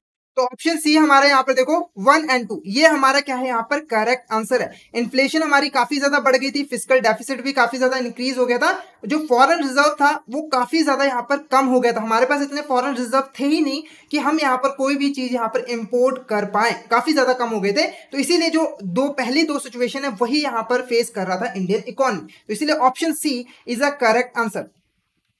Option C is a correct answer. Next question देखो हमारे यहाँ पर, नेक्स्ट क्वेश्चन यहाँ पर, during the 1950s and 1970s there was a heavy deficit in the balance of payment in India, which among the following were the reasons for the same?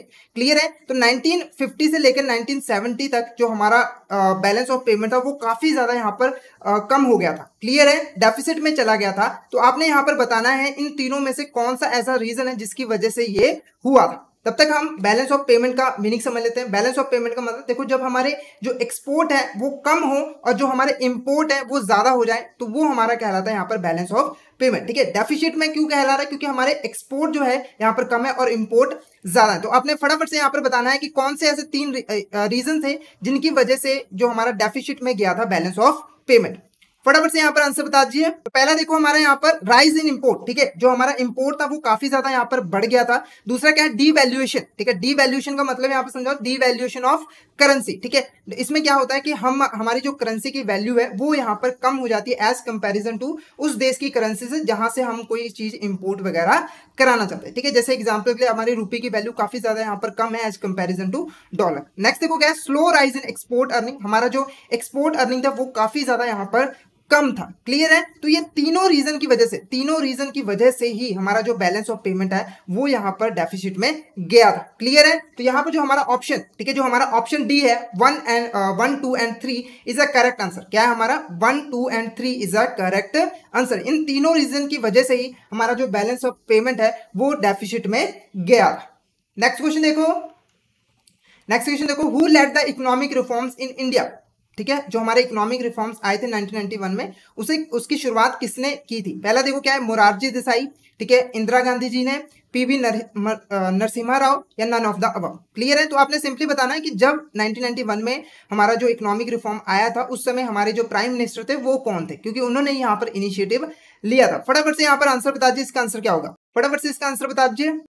तो answer देखो हमारा क्या है यहाँ पर? पीवी नरसिम्हा राव। ठीक है, पीवी नरसिम्हा राव जी की यहाँ पर गवर्नमेंट थी जब इकोनॉमिक रिफॉर्म्स ले आए गए थे। नेक्स्ट क्वेश्चन देखो, who was the finance minister of India when economic reform took place. ठीक है, तो प्राइम मिनिस्टर तो हमने पता कर लिया पिछले क्वेश्चन से। अब आपने यहाँ पर बताना है कि फाइनेंस मिनिस्टर कौन थे जब इकोनॉमिक रिफॉर्म्स यहाँ पर ले आया गया था। पहला देखो क्या है यहाँ पर? तो यहाँ पर देखो option C, doctor Manmohan Singh is a correct answer. बहुत ही इजी सा क्वेश्चन था यहाँ पर। Doctor Manmohan Singh is a correct answer. ठीक है, जो हमारा न्यू इकोनॉमिक पॉलिसी आई थी उस समय हमारे जो फाइनेंस मिनिस्टर थे वो डॉक्टर मनमोहन सिंह थे। नेक्स्ट क्वेश्चन देखो हमारा, the 3 main pillars of the economic reform were. ठीक है, जो हमारे इकोनॉमिक रिफॉर्म्स आए थे उनमें यहाँ पर 3 चीजों पे जो है यहाँ पर चेंजेस ले आए गए थे। तो आपने यहाँ पर बताना है कि जो हमारे इकोनॉमिक रिफॉर्म थे उसके कौन से 3 इंपॉर्टेंट पिलर थे। पहला देखो क्या है? लिबरलाइजेशन। दूसरा क्या है? प्राइवेटाइजेशन। तीसरा क्या है? ग्लोबलाइजेशन। चौथा क्या है? नेशनलाइजेशन। तो फटाफट से यहाँ पर बता दीजिए इनमें से कौन से 3 पिलर थे हमारे इकोनॉमिक रिफॉर्म के। फटाफट से यहाँ पर बता दीजिए। तो आंसर देखो हमारे यहाँ पर ऑप्शन डी। ठीक है, ऑप्शन डी 1, 2 एंड 3। ठीक है, लिबरलाइजेशन, प्राइवेटाइजेशन और ग्लोबलाइजेशन। ठीक है, ये 3 हमारे जो है यहाँ पर सेम ही आंसर है। ओके, ठीक है, यहाँ पर हमारा सी बी है, डी है, सेम ही ऑप्शन है यहाँ पर। तो लिबरलाइजेशन, प्राइवेटाइजेशन और ग्लोबलाइजेशन ये तीनों के तीनों इंपॉर्टेंट पिलर थे हमारे इकोनॉमिक रिफॉर्म्स और इन तीनों में ही यहाँ पर जो चेंजेस ले आए गए थे। क्लियर है? तो एक एक करके इन तीनों को हम यहाँ पर समझते हैं कि बेसिकली थे क्या। सबसे पहले बात करते हैं लिबरलाइजेशन की। ठीक है, लिबरलाइजेशन का मतलब क्या है? यहाँ पर सिंपली जो रूल्स एंड रेगुलेशन, जो रिस्ट्रिक्शन यहाँ पर गवर्नमेंट ने लगाए हुए थे उनको यहाँ पर रिमूव करना। क्लियर है? तो इकोनॉमिक रिफॉर्म से पहले जो हमारी गवर्नमेंट थी वो ट्रेड पे और भी जो इंपोर्ट है उन पे कई सारे यहाँ पर जो है रिस्ट्रिक्शंस लगाई हुई थी। जो रूल्स एंड रेगुलेशन थे वो काफी ज्यादा यहाँ पर टफ थे। अगर कोई प्राइवेट सेक्टर यहाँ पर कोई इंडस्ट्री स्टार्ट करना चाहता है, कोई यहाँ पर काम स्टार्ट करना चाहता है तो उस पर काफी ज्यादा यहाँ पर रूल्स एंड रेगुलेशंस लगाए हुए थे। जैसे एग्जाम्पल के एक लाइसेंस। ठीक है, एक पर्सन अगर यहाँ कोई काम स्टार्ट करना चाहता है तो छोटी चीज के लिए उसको जो है लाइसेंस लेना पड़ता था और लाइसेंस लेने में भी काफी यहाँ पर रूल्स एंड रेगुलेशन फॉलो करने पड़ते थे। तो लिबरलाइजेशन के अंडर जो हमारी गवर्नमेंट है उसका काम क्या था कि जो ज्यादा अननेसेसरी रिस्ट्रिक्शन गवर्नमेंट ने लगाए हुए उनको रिमूव कर देना, ताकि जो हमारे इंडस्ट्रीज हैं जो यहाँ पर काम करना चाहते हैं, अपना बिजनेस करना चाहते हैं, वो आसानी से यहाँ पर काम कर सके। तो इसके तहत जो हमारी गवर्नमेंट है उन्होंने कई सारे सेक्टर्स पे जो लाइसेंस लेने की कंडीशन थी, रिस्ट्रिक्शन थी, उसको यहाँ पर रिमूव कर दिया। बिना लाइसेंस लिए भी हम यहाँ पर काम कर सकते हैं। नेक्स्ट देखो क्या है? प्राइवेटाइजेशन। प्राइवेटाइजेशन का सिंपल मीनिंग है जो हमारे पब्लिक सेक्टर अंडरटेकिंग्स है उनको जो है प्राइवेट सेक्टर में कन्वर्ट करना, यानी कि जो हमारा प्राइवेट सेक्टर है उनको भी इकोनॉमी में अलाउ करना ताकि वो भी अपना जो है काम कर सके और इकोनॉमी जो है कंट्रीब्यूट कर सके। प्राइवेटाइजेशन के अंदर सिंपली देखो जो ऐसे सेक्टर जो कि पहले पब्लिक सेक्टर के लिए ओपन थे उनको प्राइवेट सेक्टर के लिए भी ओपन कर दिया। अब वो भी जो है उसमें जो है अपना काम जो है कर सकते हैं। क्लियर है? दूसरा क्या तरीका था? जो पब्लिक सेक्टर अंडरटेकिंग्स थे हमारी, उनके जो शेयर्स वगैरह हैं वो बेच दिया हमने प्राइवेट सेक्टर को, जिससे क्या हुआ कि पब्लिक सेक्टर जो इंडस्ट्री सही से काम नहीं कर रहे थे अब उसके ऊपर ऑनरशिप किसकी आ गई? प्राइवेट सेक्टर की आ गई और उससे हमारी इकोनॉमी की जो है यहाँ पर ग्रोथ ग्रोथ आएगी। तो प्राइवेटाइजेशन का मतलब कि प्राइवेट सेक्टर को यहाँ पर जो है अलाउ करना अलग अलग सेक्टर में, ताकि वो भी यहाँ पर ग्रोथ कर सके और ज्यादा से ज्यादा हमारी इकोनॉमी में प्राइवेट सेक्टर को ग्रोथ करनी प्राइवेट सेक्टर की। नेक्स्ट देखो क्या है, ग्लोबलाइजेशन। ग्लोबलाइजेशन में सिंपली देखो जो हमारी इकोनॉमी है उसको ओपन कर देना है, मतलब पहले क्लोज थी, अब उसको क्या कर देना है, ओपन कर देना है। अब जो है हमारी कंट्री इजिली जो है दूसरे देशों के साथ यहाँ पर ट्रेड करेगी, यानी कि गवर्नमेंट ने जो यहाँ पर रिस्ट्रिक्शन लगाई हुई थी, जैसे इंपोर्ट करना है तो उसके ऊपर बहुत ज्यादा यहाँ पर टैक्स लगा देती थी, कस्टम ड्यूटीज वगैरह लगा देती थी, तो गवर्नमेंट क्या करेगी, उसको रिमूव कर देगी, ताकि जो हमारा फॉरेन ट्रेड है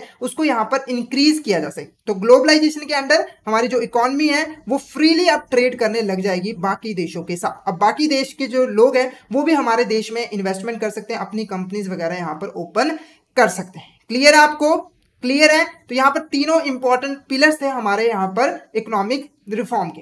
नेक्स्ट क्वेश्चन देखो, which of this following statement is true? इसमें से कौन सी हमारी स्टेटमेंट जो है ट्रू है? पहला देखो क्या है, globalisation is opening up of the economy to the rest of the world. Globalisation का मतलब है हमारी इकोनॉमी को ओपन कर देना बाकी देशों के लिए, ताकि वो भी हमसे ट्रेड कर पाए और हम भी उनसे ट्रेड कर पाए। तो ये हमारी जो स्टेटमेंट है बिल्कुल यहाँ पर सही है। नेक्स्ट क्या है, liberalisation is removal of control from the private sector. ठीक है, लिबरलाइजेशन के अंदर हम क्या करते हैं, जो प्राइवेट सेक्टर है उनके ऊपर जो हमने कंट्रोल रखा हुआ था, बहुत ज्यादा रिस्ट्रिक्शन लगा के कंट्रोल रखा हुआ था, उसको हम रिमूव करते हैं, ताकि जो प्राइवेट सेक्टर है वो अच्छे से यहाँ पर काम कर पाए। तो ये भी हमारी क्या है यहाँ पर स्टेटमेंट ट्रू है। नेक्स्ट देखो क्या है, privatisation is reducing the economic activity of private sector. तो यहां पर क्या कह रहा है, प्राइवेटाइजेशन का मतलब कि प्राइवेट सेक्टर की जो इकोनॉमिक एक्टिविटी है उनको रिड्यूस करना। रिड्यूस करने का मतलब कि उनको जो है यहां पर अलाउ नहीं करना, अलग अलग सेक्टर्स में उनको डिसअलाउ कर देना। ठीक है, और जो बाकी पहले से ही प्राइवेट सेक्टर चल रहे हैं उनके ऊपर पब्लिक ओनरशिप यहाँ पर ली जाए, पब्लिक सेक्टर अंडरटेकिंग ओनरशिप ले। तो ये स्टेटमेंट हमारी क्या है यहाँ पर गलत है, क्योंकि प्राइवेटाइजेशन का जो मेन काम था वो क्या था, प्राइवेट सेक्टर की इकोनॉमिक एक्टिविटी को बढ़ाना। नेक्स्ट देखो क्या है, nationalisation transfer of a major branch of industry और commerce from private to government ownership. मतलब नेशनलाइजेशन में बेसिकली हम क्या करते हैं, जो प्राइवेट सेक्टर्स होते हैं उनको हम जो है पब्लिक सेक्टर में कन्वर्ट कर देते हैं, कि गवर्नमेंट उसके ऊपर अपना कंट्रोल ले लेती है, अपनी ओनरशिप ले लेते। तो ये भी स्टेटमेंट हमारी यहां पर क्या है, ट्रू है। क्लियर है? तो इसका मतलब जो हमारी फर्स्ट स्टेटमेंट ग्लोबलाइजेशन, दूसरी लिबरलाइजेशन और तीसरी नेशनलाइजेशन, ये हमारी क्या है यहाँ पर करेक्ट स्टेटमेंट है। तो इसीलिए जो हमारा करेक्ट ऑप्शन होगा वो कौन सा होगा हमारा यहाँ पर, ऑप्शन सी। क्या होगा? Option C is a correct answer. पहला, दूसरा और चौथी स्टेटमेंट हमारी क्या है यहाँ पर करेक्ट है। नेक्स्ट क्वेश्चन देखो, dash is the policy that helps integrate a domestic economy with the world economy. ठीक है, कौन सी ऐसी पॉलिसी है जिसकी हेल्प से जो हमारी जो इकोनॉमी है उसको हम इंटीग्रेट करवा पाते हैं वर्ल्ड की इकोनॉमी के साथ? बहुत ही इजी सा क्वेश्चन है। क्या वो लिबरलाइजेशन है, क्या वो ग्लोबलाइजेशन है, क्या वो प्राइवेटाइजेशन है, क्या वो नन ऑफ द अबव? फटाफट से यहां पर आंसर बता दीजिए, फटाफट से यहां पर आंसर बता दीजिए। आंसर क्या होगा हमारा, फटाफट से बता दीजिए। किस पॉलिसी के अंडर हम जो है आसानी से वर्ल्ड इकोनॉमी के साथ जो है इंटीग्रेट कर पाते हैं, उनसे जुड़ पाते हैं? फटाफट से बता दीजिए। बिल्कुल सी, option B globalisation is a correct answer. Globalisation is a correct answer. Next question देखो यहां पर, which of the following is the outcome of the globalisation of a country economy. मतलब कि इसमें से कौन सी ऐसी चीज है जो कि अराइज हुई है ड्यू टू द हमारा ग्लोबलाइजेशन, ग्लोबलाइजेशन आने की वजह से वो अराइज हुई है। पहला देखो क्या है, आउटसोर्सिंग, दूसरा क्या है प्राइवेटाइजेशन, तीसरा क्या है लिबरलाइजेशन, चौथा क्या है हमारा नन ऑफ द अबव। ठीक है, तो फटाफट से यहाँ पर आंसर बता दीजिए कि ग्लोबलाइजेशन आने की वजह से इनमें से कौन सी चीज यहाँ पर पॉसिबल हो पाई है। जब तक हम यहाँ पर मीनिंग समझ लेते हैं, तो आउटसोर्सिंग है यहाँ पर मीनिंग कर लेते हैं। आउटसोर्सिंग का मतलब क्या होता है कि जब हम लोग अपना कोई काम किसी थर्ड पार्टी से जो है करवाते हैं। क्लियर है? जैसे मान लो यहाँ पर बैंक है, ठीक है, यहाँ पर क्या है, बैंक है, उसको अपने कस्टमर को कॉल लगानी है ना, तो बैंक ने क्या किया, यहाँ पर कॉल लगाने का काम एक कॉल सेंटर कंपनी को दे दिया कि आप हमारे बेहाफ पर काम करो। तो ये क्या होता है, हमारा आउटसोर्सिंग होता है। क्या होता है हमारा यहाँ पर, आउटसोर्सिंग होता है। ठीक है, तो अब देखो ग्लोबलाइजेशन आने की वजह से क्या हुआ कि हम खुद तो यहाँ इंडिया में बैठे बाहर के लिए काम कर ही सकते हैं, साथ के साथ अगर हमें कोई काम करवाना हो, ठीक है, जिसकी फैसिलिटी इंडिया में नहीं मिल रही है पर किसी फॉरेन कंट्री में मिल रही है, तो हम आसानी से यहाँ पर करवा पाते हैं। तो आंसर हमारा ए रहेगा, आउटसोर्सिंग। क्लियर है? क्या है हमारा answer, outsourcing is a correct answer. Outsourcing जो है यहाँ पर अराइज हुआ था ग्लोबलाइजेशन की वजह से। बाकी जो प्राइवेटाइजेशन है, लिबरलाइजेशन है, वो तो उसकी ब्रांचेस ही है, उनके साथ में ही था। क्लियर है? नेक्स्ट क्वेश्चन देखो यहाँ पर, globalisation is a dash phenomenon. ठीक है, मतलब ग्लोबलाइजेशन किन किन सेक्टर्स में होती है, सिंपल मीनिंग यहाँ पर। तो यहाँ पर देखो पहला क्या है पॉलिटिकल, दूसरा क्या है कल्चरल, या फिर तीसरा इकोनॉमिक। क्लियर है? तो आपने बताना है कि ग्लोबलाइजेशन इनमें से किन सेक्टर में जो है होता है। मतलब किन सेक्टर में जो इकोनॉमी है दूसरे के साथ यहाँ पर जुड़ती है। क्लियर है? तो फटाफट से यहाँ पर आंसर बता दीजिए, फटाफट से यहाँ पर आंसर बता दीजिए। तो आंसर देखो मेरा पहले यहाँ पे क्या है, all of the above is a correct answer, all of the above is a correct answer. इसको ना आप टाइप्स ऑफ ग्लोबलाइजेशन भी कह सकते हो, अगर मैं इसको एग्जैक्ट वर्ड दूं दूसरा नाम, तो ये क्या है, टाइप्स ऑफ ग्लोबलाइजेशन है। ठीक है, तो ग्लोबलाइजेशन के अंडर हम पॉलिटिकल लेवल पे, कल्चरल लेवल पे, इकोनॉमिक लेवल पे, तीनों लेवल पे जो है दूसरी कंट्री के साथ इंटीग्रेट करते हैं, उनके साथ जो है हम इंफॉर्मेशन को यहाँ पर शेयर करते हैं। क्लियर है? तो एक एक करके इनका मीनिंग समझ लेते हैं। पहला देखो क्या है, पॉलिटिकल। पॉलिटिकल में हम लोग क्या करते हैं, सिंपली हम ऐसी अपनी जो, जैसे मान लो इंडिया है, ठीक है, इंडिया है, उसे अगर पॉलिटिकल लेवल पे ग्लोबलाइजेशन करना है तो वो जो अपनी पॉलिसीज बनाएगा, जिससे वो इकोनॉमी को चलाएगा, जो स्ट्रेटजीज बनाएगा, वो इस तरीके से बनाएगा ताकि उसके जो रिलेशन है वो दूसरी कंट्री के साथ अच्छे बने रहे। मतलब कि ऐसा ना हो कि जो हमने ऐसी स्ट्रेटजी बनाई जिसकी वजह से जो सामने वाली कंट्री है उसको यहाँ पर लॉस हो रहा है और हमारे रिलेशन खराब हो रहे हैं, तो ऐसा नहीं होना चाहिए। वही पॉलिसीज लाओ जो दोनों कंट्रीज के लिए यहाँ पर अच्छे हों। क्लियर है? नेक्स्ट देखो क्या है, कल्चरल। कल्चरल में सिंपली देखो हमें क्या करना है, जो नई नई टेक्नोलॉजीज आ रही हैं, ठीक है, जैसे यूएसए में कोई नई टेक्नोलॉजी है तो उसको हमें इंडिया में लेके आना है, या फिर इंडिया में कोई टेक्नोलॉजी है उसको हमें यूएसए में लेके जाना है, शेयर करना है आपस में। साथ के साथ जो हमारे यहाँ पर सोसाइटी के टर्म्स एंड कंडीशन है उनको भी हमें जो है यहाँ पर शेयर करना है। कुछ अच्छी बातें उनकी सोसाइटी के तो उनको हमें यहाँ पे लाना है और हमारी सोसाइटी की अच्छी बातें वहां पर डालनी है। ठीक है, नेक्स्ट देखो क्या है, इकोनॉमिक। इसमें इकोनॉमिक में हमें नाम से पता लग रहा है इसमें पैसे की बात होगी। तो सिंपली इकोनॉमिक ग्लोबलाइजेशन में क्या होता है कि हम क्या करते हैं, अपनी जितनी भी मार्केट्स है, फाइनेंशियल मार्केट है, उसको जो है फॉरेन कंट्रीज के साथ जो है इंटीग्रेट करते हैं ताकि वो साथ में मिलकर और अच्छा यहाँ पर काम जो है कर सके। क्लियर है आपको? क्लियर है? तो ये तीन टाइप की हमारी जो है ग्लोबलाइजेशन होती है।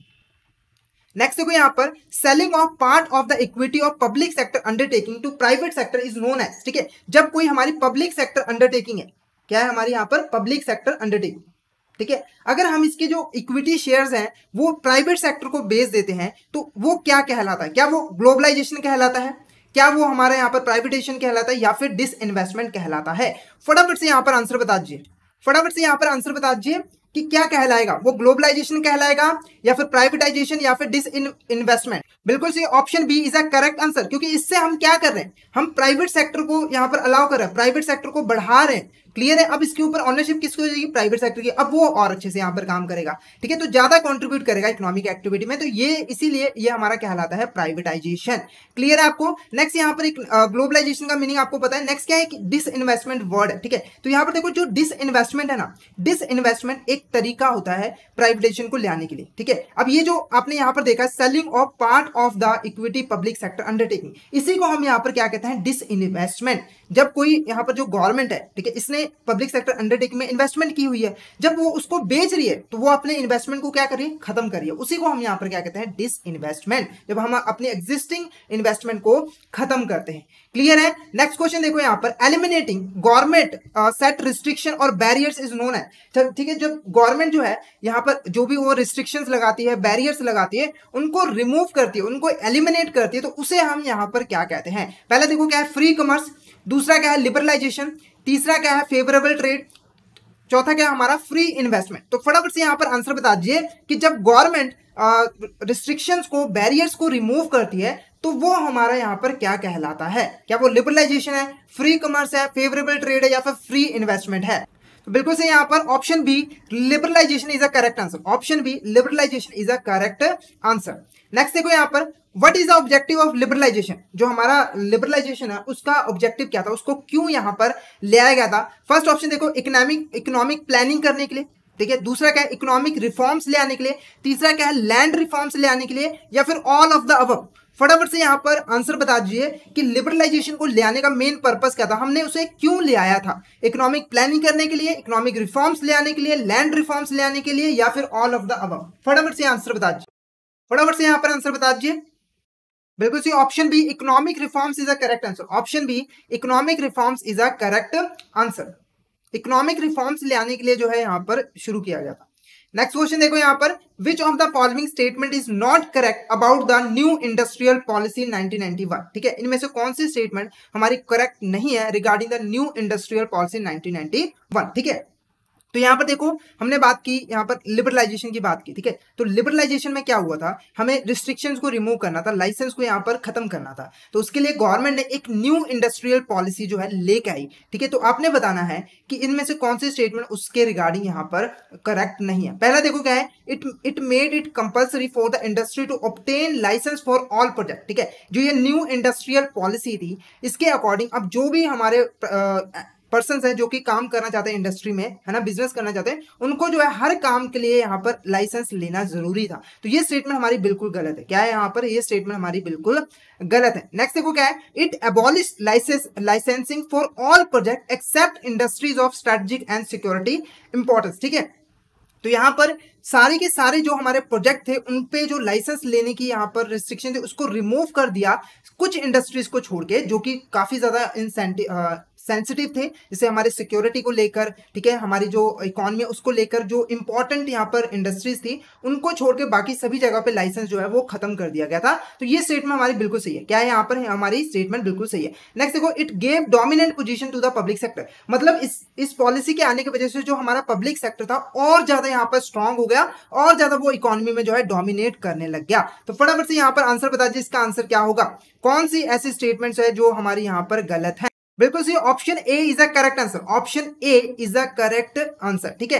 क्योंकि देखो ये वाली गलत है और ये वाली, फर्स्ट और थर्ड इज ये हमारी गलत है और बाकी जो स्टेटमेंट है सेकंड वाली वो हमारी यहाँ पर सही। नेक्स्ट क्वेश्चन देखो, under the 1991 economic reforms industrial licence was abolished except for industries, ठीक है। तो हमने अभी बात की कि जो लाइसेंस लेने की प्रथा थी उसको यहाँ पर खत्म कर दिया, एबॉलिश कर दिया, पर कुछ इंडस्ट्रीज को छोड़ के। तो आपने इनमें से बताना है कि कौन सी ऐसी इंडस्ट्रीज है जिसमें आज भी लाइसेंस लेना जरूरी है। अगर कोई पर्सन इस इंडस्ट्री में काम करना चाहता है तो उसे यहाँ पर लाइसेंस लेना पड़ेगा। तो फटाफट से यहाँ पर आंसर बता दीजिए। पहला देखो यहाँ पर क्या है हमारा, सिगार एंड सिगरेट्स, क्या है हमारा यहाँ पर, सिगार एंड सिगरेट। दूसरा क्या है, डिफेंस इक्विपमेंट। तीसरा क्या है, इंडस्ट्रियल एक्सप्लोसिव्स। दूसरा क्या है, केमिकल्स, ठीक है। तो आपने यहाँ पर बताना है कि इनमें से कौन सी ऐसी इंडस्ट्री है जिसमें आज भी जो है लाइसेंस लेना जरूरी होता है। क्लियर है, तो फटाफट से यहाँ पर आंसर बता दीजिए। ये हमारा क्वेश्चन वीडियो का पैक है, ये आपको अलग से यहाँ पर लेना पड़ेगा, हमारे ऐप पे जाकर आप इसको अलग से एनरोल कर सकते हैं, ठीक है, जिसमें सारी जो वीडियोस होंगी वो क्वेश्चन फोन में ही होंगी। फटाफट से यहाँ पर आंसर बता दीजिए। बिल्कुल सी ऑप्शन डी, ठीक है, फर्स्ट सेकंड थर्ड और fourth is a correct answer. क्या है यहाँ पर, ये हमारा क्या है यहाँ पर करेक्ट आंसर है, क्योंकि ये सारे के सारे ही हमारे जो है आते हैं, लाइसेंस लेना पड़ता है इन सभी में। नेक्स्ट देखो यहाँ पर, which of the following industry is not reserve for public sector, ठीक है। इनमें से कौन सी ऐसी इंडस्ट्री है जो कि पब्लिक सेक्टर के लिए रिजर्व नहीं रखी गई थी। तो देखो मैंने प्राइवेटाइजेशन की बात की थी। प्राइवेटाइजेशन में देखो क्या होता है कि हमने क्या कर दिया, बहुत सारे ऐसे सेक्टर्स थे जो कि प्राइवेट सेक्टर के लिए पहले अलाउ नहीं थे, पर अब हमने अलाउ कर दिया। अब जो प्राइवेट सेक्टर वो भी वहां पर काम कर सकता है, पर कुछ के इंडस्ट्रीज ऐसी हैं जो कि बहुत ज्यादा जरूरी है हमारी इकोनॉमी के लिए, ठीक है। तो उनको रिजर्व रखा गया पब्लिक सेक्टर में, यानी कि अभी तक वहां पर जो हमारे को काम करने का मौका नहीं मिला है उनको अलाउ जो उसको पब्लिक सेक्टर के लिए रिजर्व नहीं रखा गया है। पहला देखो क्या है, माइनिंग और एटॉमिक मिनरल्स। दूसरा क्या है, रेलवे एंड ट्रांसपोर्ट। तीसरा क्या है, एटॉमिक एनर्जी। चौथा क्या है यहाँ पर, ऑटोमोबाइल। तो फटाफट से यहाँ पर आंसर बता दीजिए, फटाफट से यहाँ पर आंसर बता दीजिए कि कौन सा ऐसा जो है सेक्टर है, जो इंडस्ट्री है जो कि यहाँ पर पब्लिक सेक्टर के लिए रिजर्व नहीं रखी गई है। क्लियर है, नहीं रखी गई है।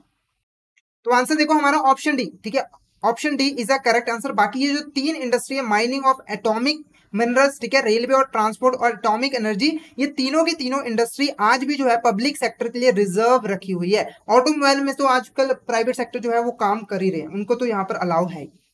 ओके, नेक्स्ट क्वेश्चन देखो यहाँ पर, which of these is not a positive impact of globalisation, ठीक है। अब देखो ग्लोबलाइजेशन के आने की वजह से हमारी इकोनॉमी पे उनका काफी यहाँ पर इंपैक्ट पड़ा है। तो आपने यहाँ पर बताना है कि कौन सा ऐसा इंपैक्ट है जो कि पॉजिटिव नहीं है, जिसका अच्छा प्रभाव हमारे इकोनॉमी पर नहीं पड़ा। पहला देखो क्या है, increase in per capita income, ठीक है। तो ये क्या है, हमारा एक पॉजिटिव इंपैक्ट है।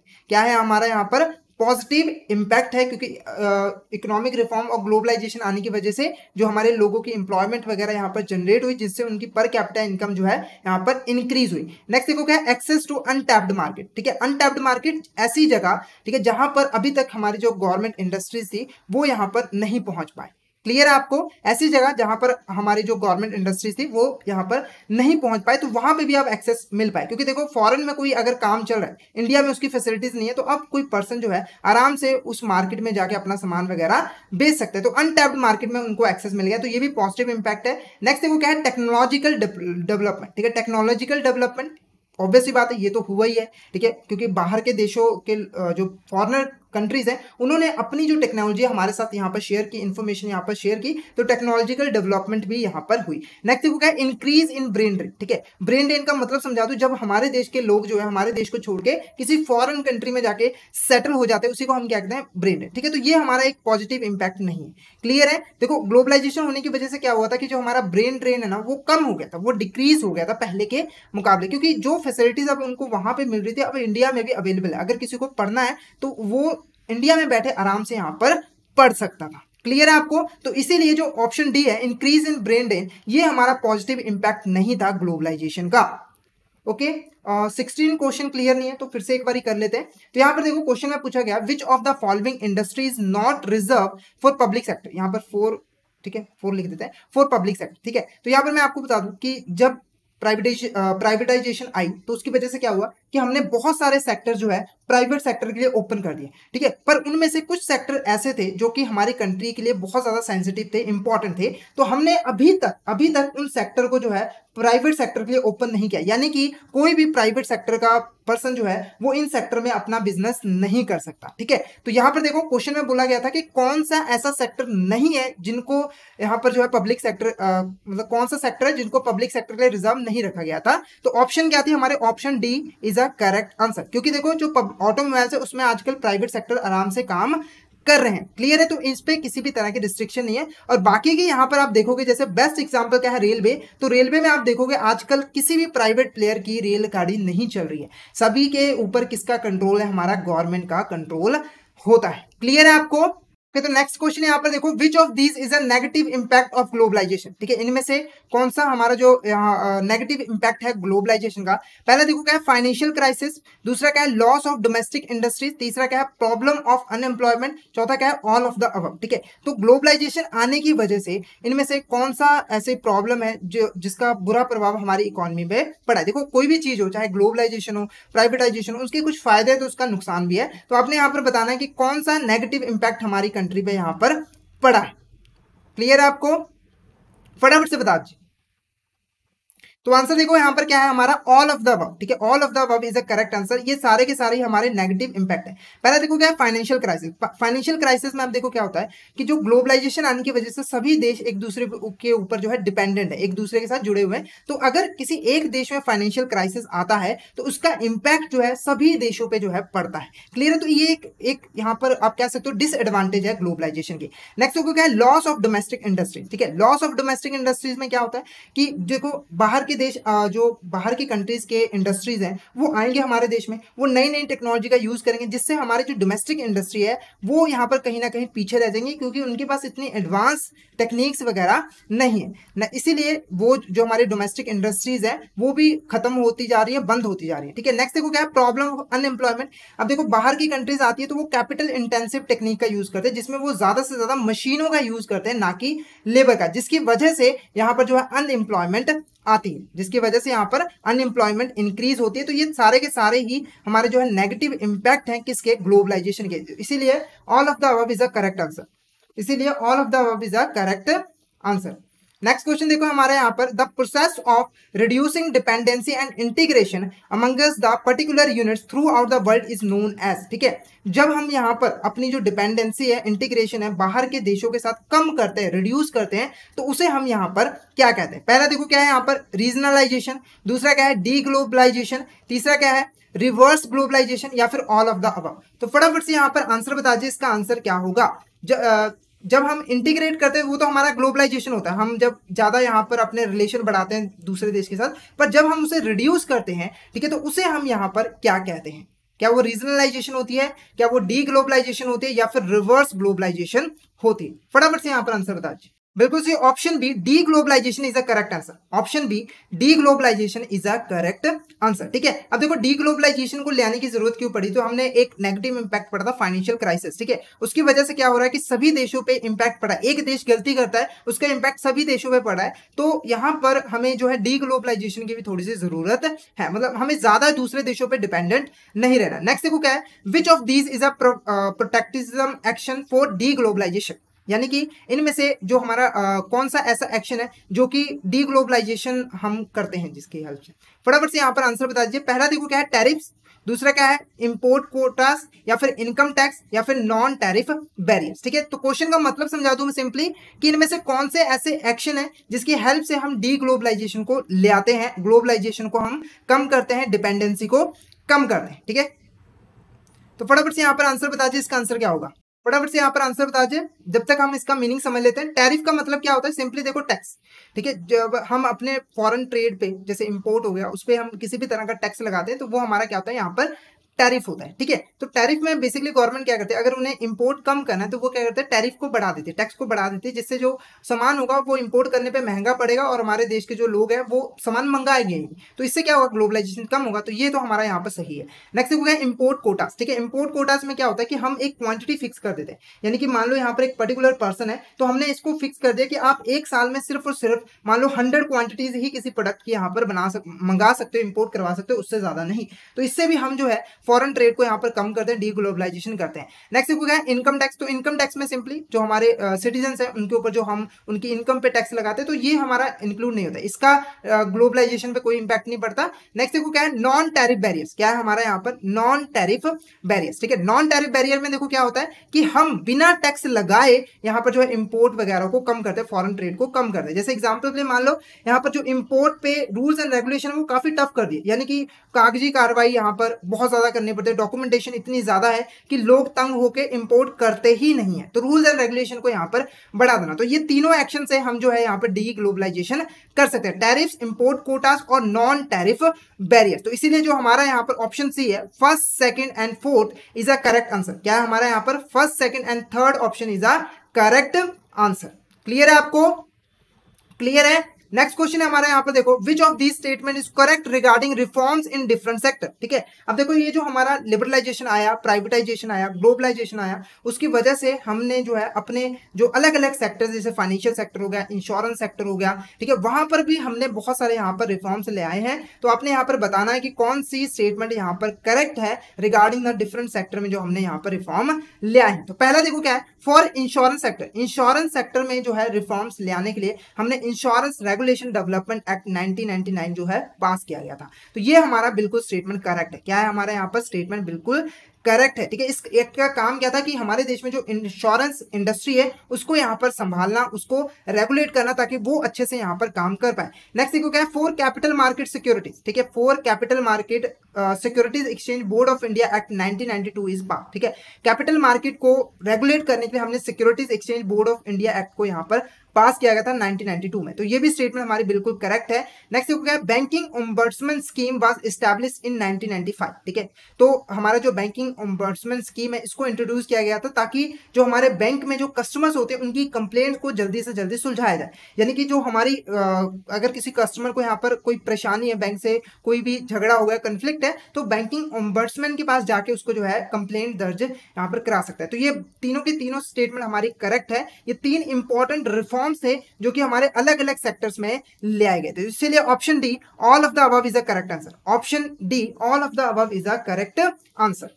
नेक्स्ट क्वेश्चन देखो यहाँ पर, foreign exchange regulation act 1973 replaced with. ठीक है, जो हमारा फॉरेन एक्सचेंज रेगुलेशन एक्ट था जिसे हम फेरा भी कहते हैं, उसको किस एक्ट के साथ हमने रिप्लेस किया था। क्लियर है, तो पहला ऑप्शन देखो, foreign exchange management act 1999, foreign export management act 1999, उसके बाद foreign exchange management and regulation act 1999, या फिर नन ऑफ द अबव। तो फटाफट से यहाँ पर बता दीजिए कि फेरा को रिप्लेस करके कौन सा हमारा एक्ट जो है यहाँ पर आया था। फटाफट से यहाँ पर आंसर बता दीजिए। बिल्कुल से ऑप्शन है, foreign exchange management act 1999 is a correct answer. अब देखो इस एक्ट को रिप्लेस किस लिए गया था, ताकि जो हमारा यहाँ पर फॉरेन रिजर्व्स के मामले फॉरेन एक्सचेंज मार्केट है उसमें जो है यहाँ पर चेंज ले आया जाए, उसमें यहाँ पर रिफॉर्म ले आया जाए। क्लियर है। अब देखो जो फॉरेन एक्सचेंज रेगुलेशन एक्ट था ये क्या करता था, हमारे देश में जो फॉरेन रिजर्व्स होते थे उसको रेगुलेट करता था। रेगुलेट करने का मतलब क्या था कि ये उनके ऊपर कंट्रोल रखता था और कोशिश करता था कि हमारे देश में जो फॉरेन रिजर्व्स पड़े वो हमारे देश में रहे और हमारे देश से बाहर ना जाए। इसीलिए क्या करता था, इंपोर्ट्स को कम करता था, क्योंकि इंपोर्ट करने पे ही फॉरेन रिजर्व्स हमारे देश से बाहर जाते थे। तो ये क्या करता था, कंट्रोल करता था, रेगुलेट करता था। पर जो फॉरेन एक्सचेंज मैनेजमेंट एक्ट है, ठीक है, फॉरेन एक्सचेंज मैनेजमेंट एक्ट है, इसको ले आया गया था मैनेज करने के लिए। अब देखो रेगुलेशन और मैनेज में फर्क है। मैनेज में क्या होता है कि हम उसको मैनेज करते हैं, मतलब कि हम ये कोशिश नहीं करते कि हमारे पास ये रिजर्व है, हम ये कोशिश करते हैं कि हमारे पास जो फॉरेन रिजर्व है उनको हम प्रॉपर तरीके से यूज करें, यानी कि जहां पे जरूरत है इंपोर्ट करने की हम वहां पे इंपोर्ट करें, ठीक है, और जहां पे एक्सपोर्ट करने की जरूरत है हमें वहां पर एक्सपोर्ट करें। मतलब हमें कंट्रोल नहीं करना है, फॉरेन रिजर्व आए जाए ठीक है, पर हमें इस तरीके से उसको मैनेज करेंगे कि हमारे पास फॉरेन एक्सचेंज की यहां पर कमी ना हो। क्लियर है आपको?